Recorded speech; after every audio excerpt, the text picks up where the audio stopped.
الحمد لله الذي رفع السماء بقدرته ودحى الأرض بمشيئته وخلق الخلائق بإرادته واستوى على العرش كما يليق بجلاله. الحمد لله الذي كتب الآثار ونسخ الآجال والقلوب عنده مفضية والسر عنده علانية. الحلال ما أحل والحرام ما حرم والدين ما شرع والأمر ما قضى. الخلق خلقه والعبد عبده وهو الله الرؤوف الرحيم. وأشهد أن لا إله إلا الله وحده لا شريك له وأشهد أن سيدنا ومولانا محمدا عبده ورسوله أرسله بالحق بشيرا ونذيرا وداعيا إلى الله بإذنه وسراجا منيرا. صلى الله تعالى عليه وعلى آله وعلى أصحابه وبارك وسلم تسليما كثيرا كثيرا. أما بعد فأعوذ بالله من الشيطان الرجيم. بسم الله الرحمن الرحيم. لقد جاءكم رسول من أنفسكم عزيز عليه ما عنتم حريص عليكم بالمؤمنين رؤوف رحيم. فإن تولوا فقل حسبي الله لا إله إلا هو عليه توكلت وهو رب العرش العظيم. وقال تعالى فلا وربك لا يؤمنون حتى يحكموك فيما شجر بينهم ثم لا يجدوا في أنفسهم حرجا مما قضيت ويسلموا تسليما. وقال النبي صلى الله تبارك وتعالى عليه وسلم لا يؤمن أحدكم حتى أكون أحب إليه من ولده ووالده والناس أجمعين. وقال النبي صلى الله تعالى عليه وسلم يا أبا سفيان جئتكم بكرامة الدنيا والآخرة. وقال النبي صلى الله تعالى عليه وسلم إنكم لتموتون كما تنامون وتبعثون كما تستيقظون وتحاسبون بما تعملون ثم إنها لجنة أبدا أو لنار أبدا. وقال النبي صلى الله تعالى عليه وسلم إن الله بعثني كافة للناس رحمة فأدوا عني او کما قال صلی اللہ تعالی علیہ وسلم. میں اپنی بات عرض کرنے سے پہلے ایک گزارش کروں گا کہ جو ہمارے عزیز نوجوان جوش میں نعرے لگا رہے ہیں یہ نہ لگائیں. میری تربیت ایک مخصوص ماحول میں ہوئی ہے. میں نے اپنے بڑوں سے جو سیکھا ہے میں اس کے مطابق مجلس دیکھنا چاہتا ہوں. میرا وقت یا میں نے کالج دیکھا، میرا کوئی دینی پس منظر نہیں خاندانی طور پر. میں ایک ذمہ دار گورنمنٹ کالج لاہور میں پڑھتا تھا. میرا ایک دوست مجھے 3 دن کے لیے زبردستی لے گیا. وہاں سے زندگی بدل گئی. میں رائمنڈ مدرسے میں داخل ہوا. میں نے جو کچھ پڑھا وہیں پڑھا ہے. تو میری تربیت ایک تبلیغی ماحول میں ہوئی ہے جس میں نے یہ نعرے بازی آج تک دیکھی نہیں. تو اگر آپ جوش میں اس طرح کریں گے تو میری بات میں بھی خلل آئے گا. دوسرا ممکن ہے آپ 100% میری بات سے اختلاف فرمائیں لیکن یہ آداب مجلس کے انتہائی خلاف ہے. ہمارے خطیب حضرات نے یہ ایک رسم ڈال دی، نعرے بازی کی.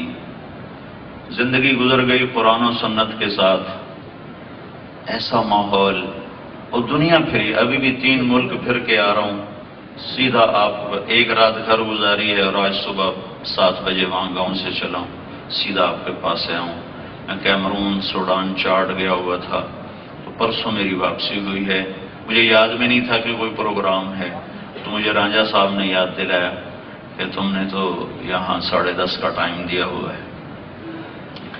تو ساری دنیا پھری ہے، صرف بر صغیر میں یہ نعرے لگتے ہیں اور کہیں نہیں لگتے۔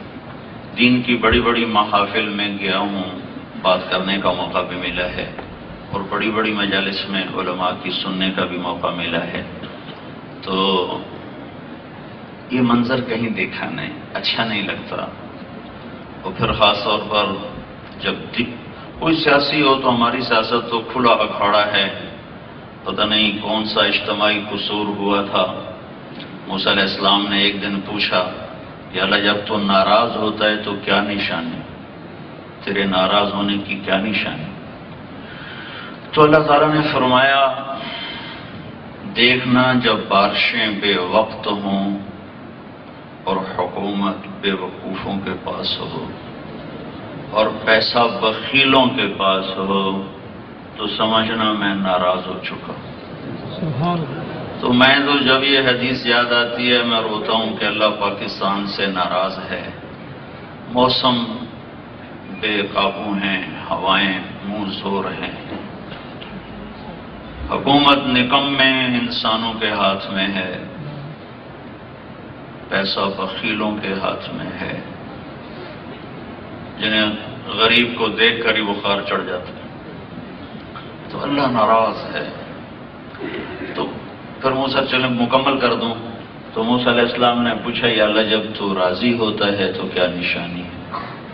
تو اللہ تعالیٰ نے فرمایا، موسیٰ جب بارشیں وقت پر ہوں، حکومت نیک اور سمجھدار لوگوں کے ہاتھ میں ہو اور پیسہ سخیوں کے ہاتھ میں ہو تو سمجھنا کہ میں راضی ہو چکا ہوں۔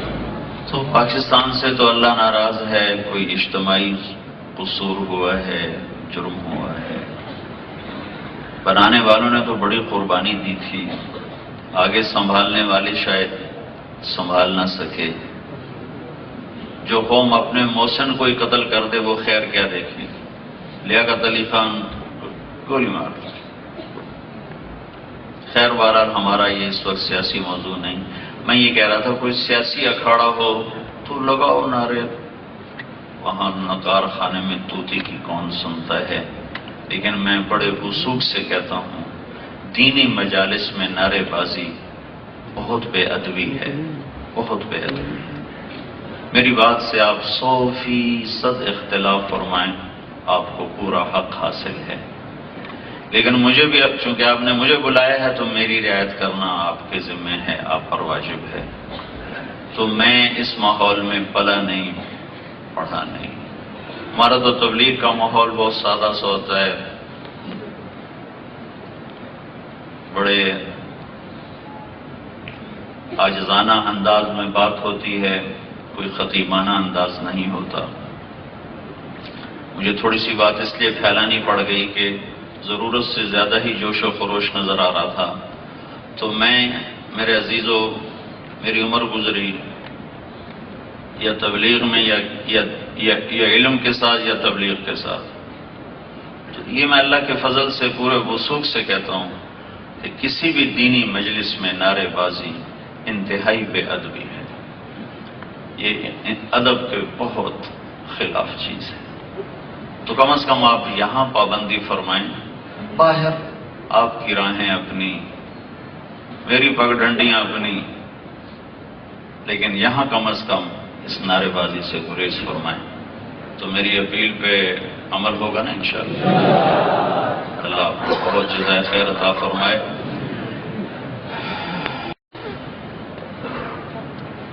انسان جاہل پیدا ہوتا ہے، کتنی عجیب بات ہے کہ ساری مخلوق انتہائی تعلیم یافتہ پیدا ہوتی ہے۔ اللہ تعالیٰ فرماتے ہیں واللہ اخرجکم من بطون امہاتکم لا تعلمون شیئا، اللہ نے تمہیں ماں کے پیٹ سے نکالا، تم کچھ بھی نہیں جانتے تھے۔ لقد خلقنا الانسان فی احسن تقویم، میں نے انسان کو سب سے خوبصورت قوام میں پیدا کیا ہے۔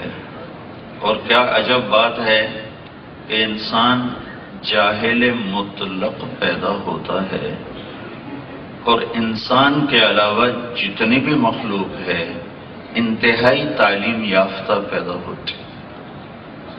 فمن ربکما یا موسیٰ، تمہارا رب کون ہے موسیٰ؟ ہاں، فرعون پوچھ رہا ہے، تو وہ جواب دے رہے ہیں ربنا الذی اعطی کل شیء خلقہ ثم ہدی، ہمارا رب وہ ہے جو ہر چیز کو پیدا کرتا ہے پھر اسے زندگی گزارنے کا علم عطا فرماتا ہے۔ ایک چیونٹی کو بھی پتا ہے کہ مجھے کیا کرنا ہے، انڈے سے نکلتے ہی وہ جانتی ہے مجھے کیا کرنا ہے، اسے 1 سینٹی میٹر سے آگے نظر نہیں آتا، کان اس کے کوئی نہیں۔ حقیر وجود روزانہ کتنا مرتا ہے مسئلہ جاتا ہے، لیکن اس کو قطار بنانا کون سکھاتا ہے؟ اسے انڈوں کی راکھی کون سکھاتا ہے؟ اسے گھر بنانا کون سکھاتا ہے؟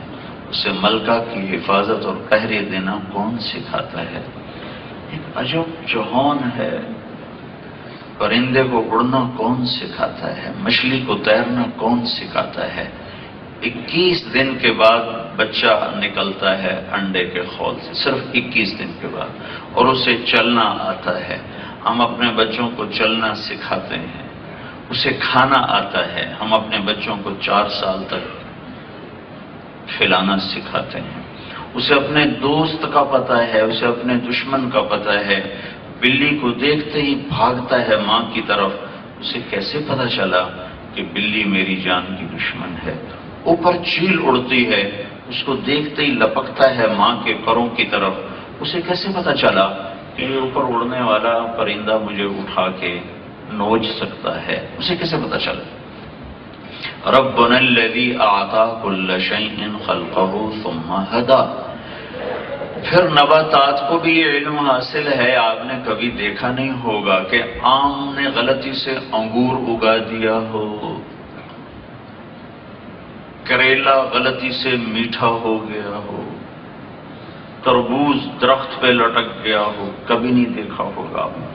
نباتات بھی اتنی تعلیم یافتہ ہے کہ کیسے اپنی شکل بنانی ہے، کیا خاصیت اس میں ڈالنی ہے، کیا رنگ روپ اسے پہنانا ہے، کیا پیرہن اس کا بننا ہے، یہ ایک بیل کو بھی پتہ ہے، ایک درخت کو بھی پتہ ہے۔ انسان کے علاوہ ساری کائنات انتہائی تعلیم یافتہ ہے۔ انسان جاہل پیدا ہوتا ہے، وہ ایک الگ مضمون ہے، میں نے اشارہ کر دیا۔ انسان جاہل پیدا ہوتا ہے، پھر ساری زندگی یہ پڑھتا ہے، سیکھتا ہے، یہ جہاں پہنچ جائے، یہاں یہاں یہاں یہاں جہاں پہنچ جائے، پی ایچ ڈی لگا دیں، ڈاکٹریٹ لگا دیں، علامہ لگا دیں، حضرت لگا دیں، شیخ لگا دیں، جو کچھ لگا دیں، تو ایک آیت اس کو ایسے دباتی ہے کہ اللہ تعالیٰ فرماتے ہیں وَمَا أُوتِيتُم مِّنَ الْعِلْمِ إِلَّا قَلِيلًا، کہ میرے بندوں اور میری بندیوں، ڈاکٹر صاحب، ڈاکٹر صاحبہ، جو تمہیں دیا گیا ہے، تو پہلے ہی میری نفی ہوگی کہ طارق جمیل تو نے نہیں لیا، ڈاکٹر راجہ تو نے خود نہیں لیا، تمہیں ملا ہے، کسی نے دیا ہے، اور وہ جس نے دیا ہے وہ یہ کہہ رہا ہے کہ میں نے تمہیں بہت تھوڑا دیا ہے۔ تو یہ دعویٰ ختم ہو گیا کہ یہ بڑے علامہ، یہ بڑے ڈاکٹر، یہ بڑے پی ایچ ڈی، یہ بڑے سائنسدان، بڑا تو اللہ ہی ہے، انسان کے لیے چھوٹائی ہی زیبا ہے۔ تو کوئی اپنے علم میں کتنا ہی بلند ہو جائے، جب اس کے تولا جائے گا